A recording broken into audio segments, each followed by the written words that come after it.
2 2 2 নম্বরতে কি আছে নো x minus t equal to 20 আছে x minus t equal to 3 এটা বুঝে গেছো আপনারা দেখো মানে এটা মাইনাস আপনারা কি হবে লইলাম আমি s এর ভ্যালু লইলাম কি হবে লইলাম s এর বুঝে গেছো না ইমরান স্যার নাও মানে 1 মিনিট মনোযোগ দিয়ে একটা নিজে করবে কোন না লিখবা এরপর আমি s এর ভ্যালু লইলাম মাইনাস t খানে লিখি প্লাস t এরপর s ইকুয়াল টু লইলাম t প্লাস t এটা লিখে বুঝে গেছো তার বিষয়ে আমি এটা সাবস্টিটিউট করি আমি এর সাবস্টিটিউট করি তাহলে পাটিম কোড পাটিম এটা 2 নম্বর তাই কোয়েশ্চন আছে একটু দিয়েছে s এর ভ্যালু s এর মান দিয়া ওখানে কি হবে ইংলিশের ক্ষেত্রে এই substitute is the value of s এটা ওখানে কি হবে না আসো ওখানে মিলে বসে substituting the value of s ওখানে কি কই একটু তাহলে s এর মান কি হয় না কি বলে লিখা ওখানে কি লিখা s এর মান হয় ওখানে নে লিখা নাই তাহলে করব আমি s by t plus t by 2 আচ্ছা করব আমি s এর মান এতে বা করব আমি s এর মান s এর পরে s এর জায়গায় কি বা আচ্ছা 1 মিনিট ana এটা হাইড্রো দেন দাদা সো আচ্ছা পাইছো s এর মান তো কি বা s এর জায়গায় কি বা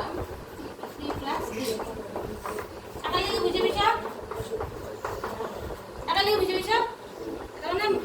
প্রতিস্থাপন মানে সাবস্টিটিউশন মানে সাবস্টিটিউট করে s এর মান তো বই দিল এটা এর লহাগ কি মানব এর এলসিএম কি মানব 3 টো কি মানব 6 3 টি সব কি হয়ে যায় 2 বার 2 তে 2 টি কিন্তু পুরো করে 3 প্লাস 3 2 টি নে কি মানব আবার 2 টো লিখে যাও না আরে তো 2 টি সব কি হয়ে যায় 3 বার এটা কি মানব 3 টি সমান কি মানব 6 এটা 2 টি নে কি মানব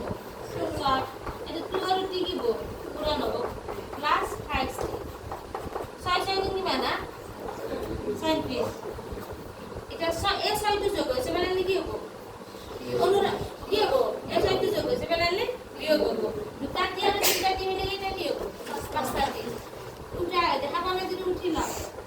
5টা কি আমরা কি বানাবো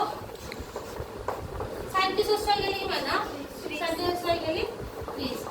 তার মানে 5 টি সমান 30 এটা 3 মান কি বানাও পাশে দিতে সত্যি বাজে 6 তাহলে 3 মান তো পালো এই 3 মান দুইটা করবা এতে বা এত কি আপনা পাটি দাও করবা এরা করবা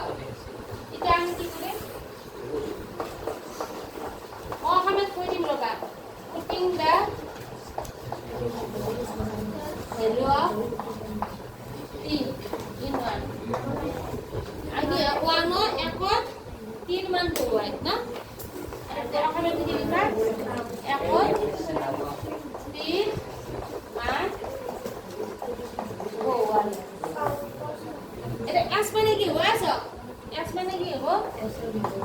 3 প্লাস t 3 প্লাস t থেকে কি নাকি মান 6 6 কি নাকি মান 9 তার মানে आंसर t মানে কি মান s মানে 9 t মানে কি মান 6 বুঝি বিছে না আরো প্রশ্ন আছে